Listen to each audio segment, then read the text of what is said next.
खरं तर जयंत पाटील हे व्यक्तिमत्व आणि त्यांची उत्तरं ही दोन्ही गोष्टी जर थोड्याशा मॅच केल्या तर त्या शरद पवारांच्या उत्तरांशी मिळत्या जुळत्या आहेत. जसं की त्यांनी उत्तर दिलं, म्हणजे तुम्हीच म्हणाल्यात की शरद पवार इकडे येणारच नाही, म्हणजे आले तर काय हा विषय. अजित पवार इकडे येणारच नाही म्हणजे आले तर काय या प्रश्नाचं उत्तरच राहिलं नाही. येणारच नाही म्हटल्यानंतर विषयच तुम्ही पुढचा ड्रॉप केला. खरं तर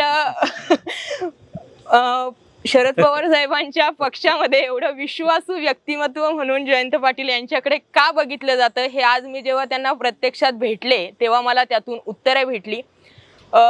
टप्प्यात कार्यक्रम कधी कुणाचा कसा करायचा यामागचे मास्टरमाइंड म्हणून तुमच्याकडे बघितलं जातं, फक्त ते कृतीत येतं, तोंडात येत नाही हे पुन्हा एकदा क्लिअर झालं.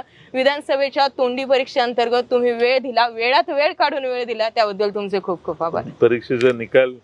परीक्षेचा निकाल